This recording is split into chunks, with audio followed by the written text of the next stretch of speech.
Assalamualaikum warahmatullahi wabarakatuh. Halo teman-teman semuanya, perkenalkan nama saya Mekir Lana Saputra, NPM 2214 071072 dari kelas TB. Pada kesempatan kali ini, saya akan menyampaikan sebuah materi yang judul besarnya adalah sistem penyaluran bahan bakar bensin.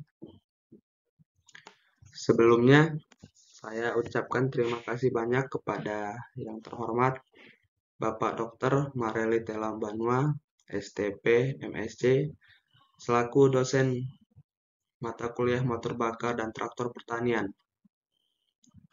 Sebelum kita masuk ke pembahasan, perlu diketahui ada 4 poin yang akan kita bahas. Poin yang pertama ada mengenai apa itu sistem penyaluran bahan bakar. Poin yang kedua, fungsi penyaluran bahan bakar. Poin yang ketiga, komponen-komponen penyaluran bahan bakar beserta fungsinya. Dan poin yang keempat adalah cara kerja sistem penyaluran. Oke, untuk mempersingkat waktu, kita masuk ke materi yang pertama, yaitu mengenai apa itu sistem penyaluran bahan bakar.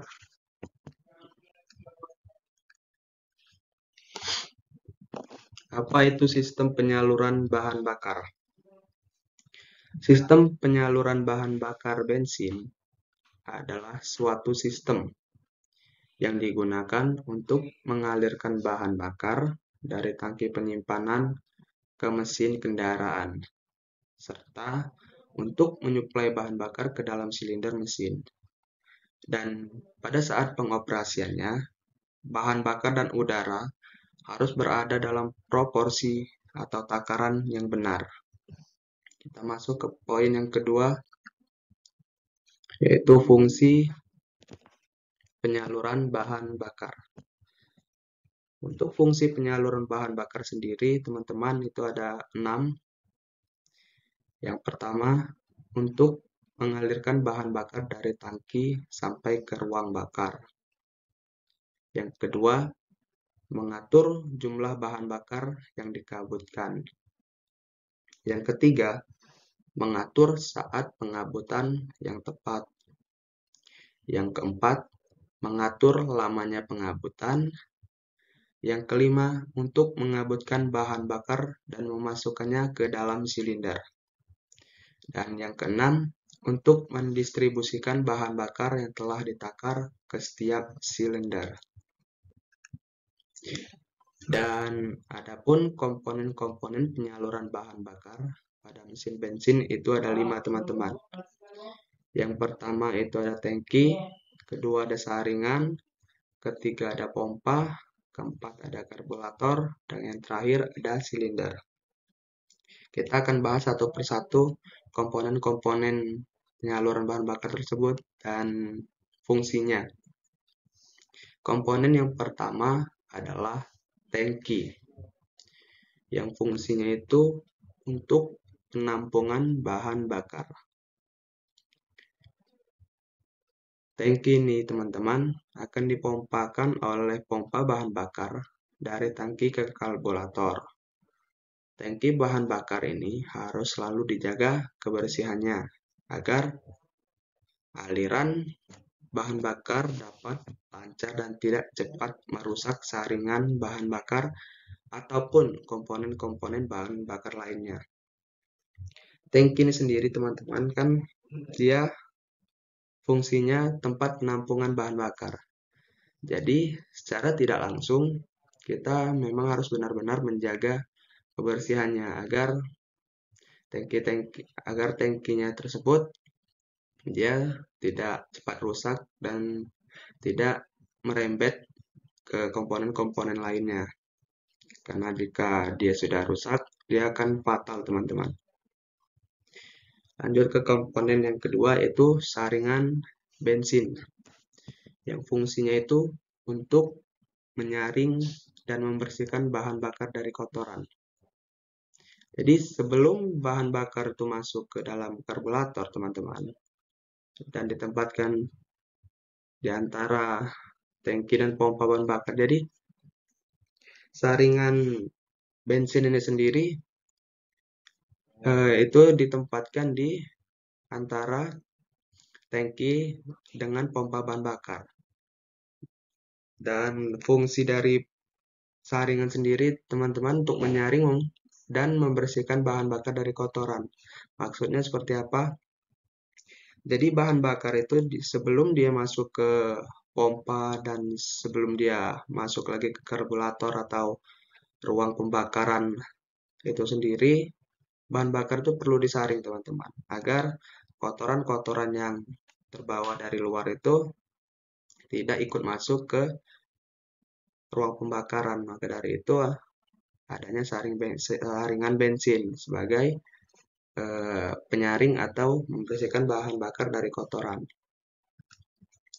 Komponen yang ketiga yaitu pompa bensin, yang fungsinya untuk mengalirkan bahan bakar dari tangki ke karburator. Hal ini dikarenakan penempatan tangki yang rendah dan jauh dari mesin serta posisi karburator yang selalu lebih tinggi daripada posisi tangki bahan bakar. Pompa bensin ada dua macam, teman-teman, yaitu pompa bensin mekanik dan pompa bensin elektrik. Nanti itu kita akan bahas ke slide selanjutnya. Kita masuk ke komponen yang keempat, yaitu karburator. Yang fungsinya itu alat untuk mencampur bahan bakar dengan udara, sehingga diperoleh perbandingan campuran yang sesuai dengan keadaan beban dan kecepatan poros engkol. Karburator sendiri memiliki fungsi utama sebagai tempat percampuran bensin dan udara dengan komposisi yang tepat, sehingga dapat dinyalakan di dalam ruang bakar. Cara kerja karburator adalah berdasarkan perbedaan tekanan. Untuk memperoleh kerja maksimal, maka di dalam karburator terdapat venturi, teman-teman, yaitu penciutan suatu lubang yang membuat udara lewat menjadi lebih cepat. Semakin cepat udara yang lewat melalui venturi tersebut, semakin rendah pula tekanan pada venturi. Jadi, tekanan rendah pada venturi ini adalah dasar tenaga pada karburator, teman-teman. Untuk apa? Untuk membantu kelancaran aliran bensin dan membantu mencegah bahan bakar menjadi partikel-partikel yang lebih kecil dan agar pengabotan menjadi lebih baik. Maka disambungkanlah tabung udara peniup yaitu air bleed tube. Kemudian pada tabung udara karburator diberi venturi agar terjadi penambahan percepatan aliran udara secara tiba-tiba, sehingga akan menyebabkan kevakuman yang lebih baik dan semburan bahan bakar akan semakin baik. Kita masuk yang ketiga yaitu silinder. Silinder sendiri fungsinya adalah sebagai tempat terjadinya pembakaran bahan bakar.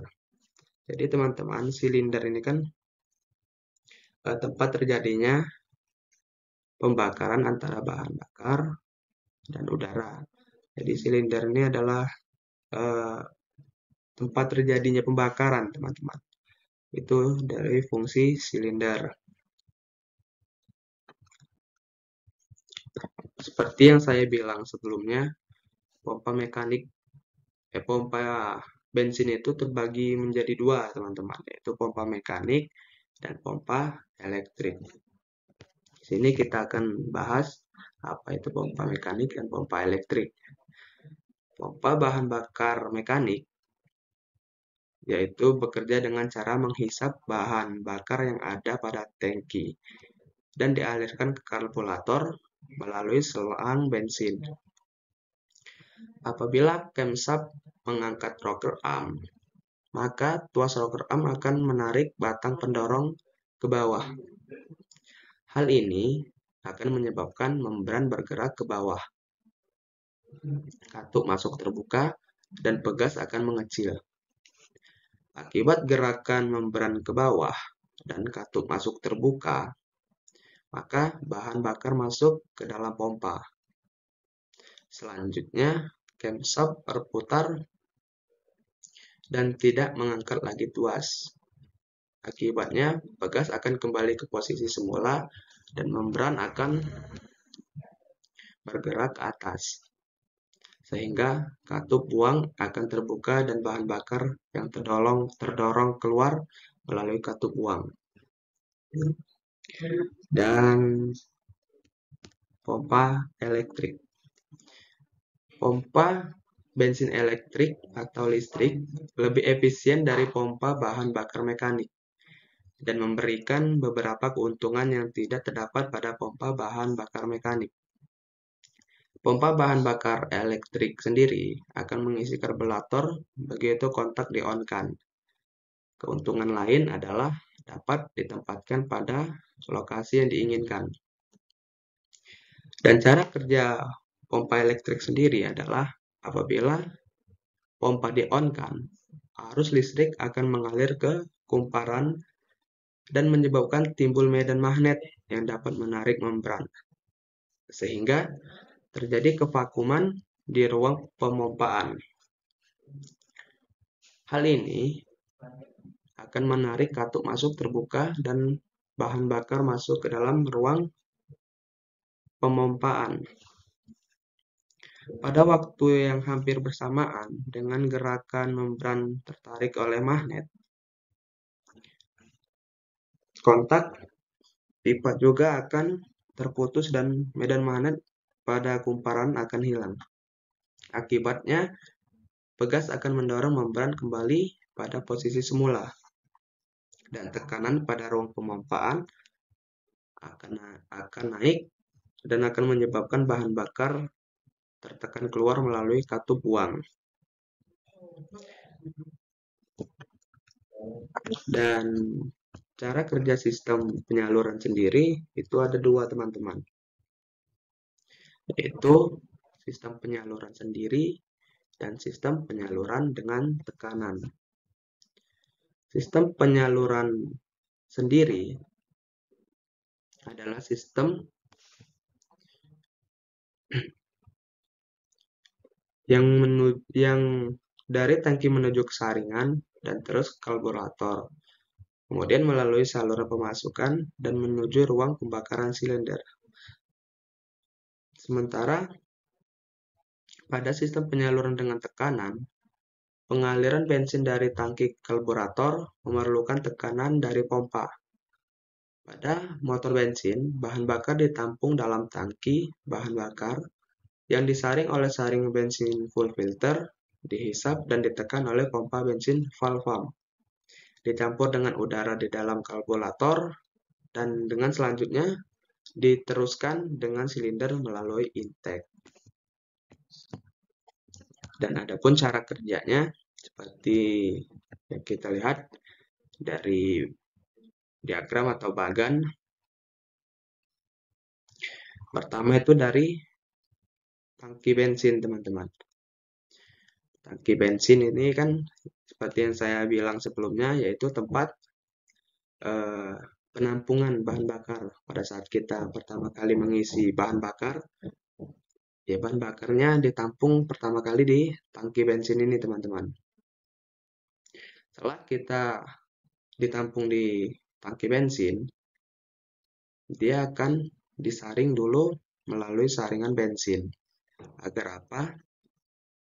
Seperti yang saya bilang sebelumnya, agar kotoran-kotoran di luar atau yang ada di luar tidak terbawa masuk ke dalam karburator atau silinder tempat pembakaran bahan bakar. Dari saringan sendiri, nanti dia dipompa oleh pompa bensin melalui intake, melalui pipa bensin ke saringan udara. Setelah dia dari saringan udara ini tadi, dia masuk ke karburator. Nah, setelah dia di karburator nanti, teman-teman, baru dia masuk ke yang namanya silinder atau tempat ruang pembakaran. Jadi urutan seperti itu teman-teman. Dari tangki tadi masuk ke saringan. Setelah saringan dia dipompa oleh saringan bensin melalui pipa-pipa ini tadi. Dan setelah itu masuk ke sini teman-teman, karburator. Setelah dia di karburator baru dia ke silinder atau tempat ruang pembakaran yang dimana di situ ada piston yang bekerja, yaitu 4 tahap tadi teman-teman. Dan sisanya daripada itu dia ke katup keluar melalui katup output atau biasa kita sebut tempat pembuangnya yaitu knal pot. Sekian presentasi dari saya akhiri. Assalamualaikum warahmatullahi wabarakatuh.